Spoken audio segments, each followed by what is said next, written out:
EV startup Fisker. That's funny. You're calling them a startup. They've been around as long as Tesla, but okay. I mean, will not accept or invest in Bitcoin. Tesla News Roundup. Let's talk about the competition. I'm Brian. Welcome to my Tesla Weekend. Waymo eyes raising up to $4 billion as leaders exits, so doubts. Yeah, Waymo's been losing all their leadership lately, and it's, I don't know, man, for a company that looked almost ready to go to market 8 years ago, this is a pretty shocking turn. You don't lose your CEO and a bunch of your directors when you're on the verge of releasing a product. I've been saying that for a while now, but it remains true. InnovationsOrigin.com is reporting who killed the hydrogen car. Well, it did. It killed itself. It's been put on hold. Yeah, the problem with hydrogen is that there are fundamental limits in terms of physics that make it not very good. Yeah, it's kind of splody, but also it's not fuel, it's storage, and it's an inefficient method of storage. If you can get by with batteries, you're going to get by better with batteries. And for applications where you can't, perhaps aviation, it could be something to look into. But currently, hydrogen is gray and not green, meaning hydrogen is not made from renewables. It's not produced via electrolysis from solar or wind. That would cost 5 times as much as current electricity. What it does is it uses cheap, dirty hydrocarbons from natural gas, which is not helping solve the problem. It's creating a new problem without solving the first one. Hydrogen killed itself. 5 key disadvantages preventing a breakthrough. The cost is prohibitive. It's super inconvenient, and we don't have an entire infrastructure for it. The performance is just not there. It's not good for the environment because it's not green. And the competition, well, everybody's going electric. Hydrogen, I'm sorry, as of now, is dead. Spanish Parliament approves clean energy bill, which will, among other things, prevent the sale of new gasoline vehicles by 2040 and the operation of any fossil fuel vehicles by 2050.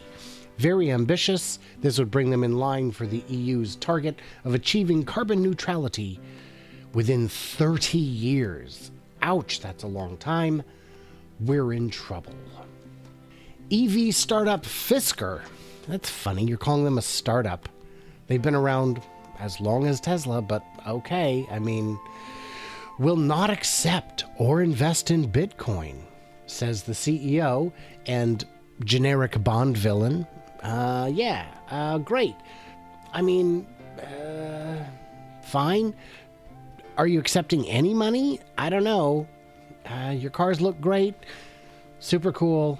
You're at least 16 months away from selling your first vehicle, called the Ocean.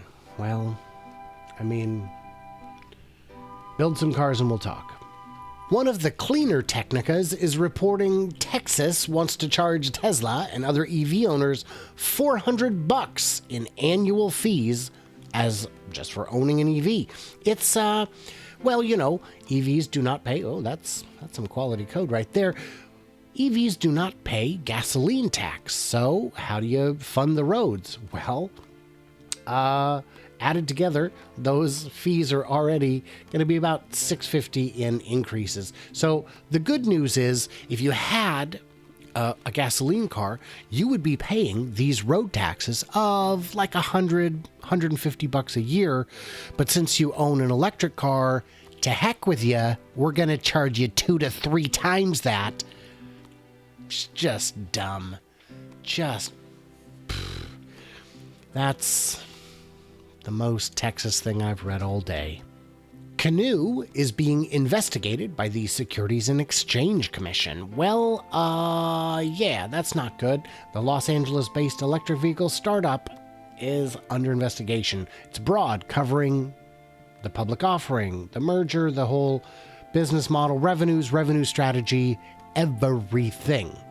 They pointed out, you're not in trouble yet. It does not mean that it's concluded anyone has violated the law. However, we got some questions. And that's fine. Questions are fine. Hopefully, the answers are good because, I don't know, I'd like to see this on the road someday. Lamborghini, who just like a month ago announced they were no longer going to chase 0 to 60 times, has backtracked, announced plans for a fully electric car before 2030, just in time for flying cars. And honestly, we might have flying cars before then. Even if they only fly for a very short amount of time, they're going to launch a fully electric car in the second half of the decade.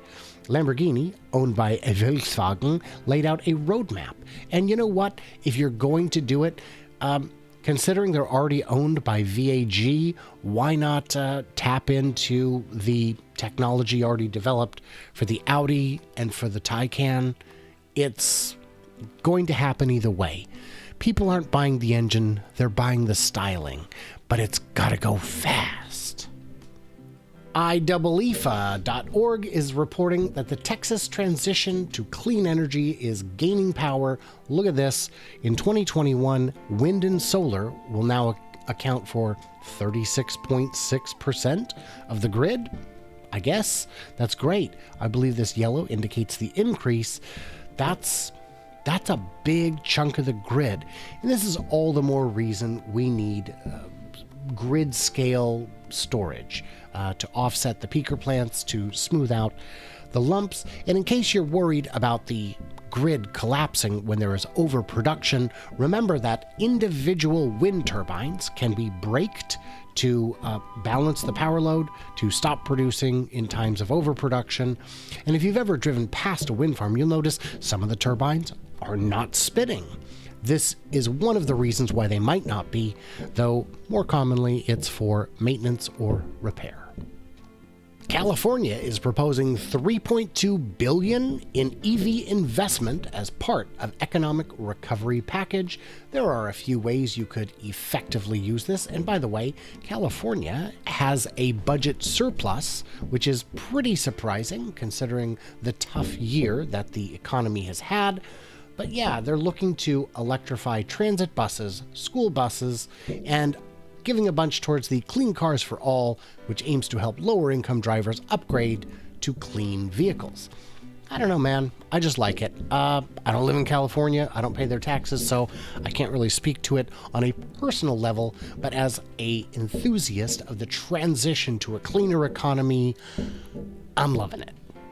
Authorities say Tesla driver was asleep at the wheel as car traveled at over 80 miles an hour. Well, I think the real headline is, if he wasn't driving a Tesla, man in ditch recovered from vehicle after veering off the freeway at 82 miles an hour. Yeah, he fell asleep. He didn't go to sleep. He fell asleep. He was ticketed for inattentive driving, which is a fantastic outcome because nobody died. And it doesn't appear he was doing so on purpose. He just nodded off. And by the way, drivers, be attentive. And when you're tired, don't drive. Driving so tired you're about to fall asleep is just as bad as driving drunk. I have read studies, not recently, but I'm sure they are still true. So what did I miss or misunderstand? I don't know, man. Stay tuned, stay juicy, and I can't wait to hear from you clever robots. You know, when you get a chance, I don't want to be a burden. You never call.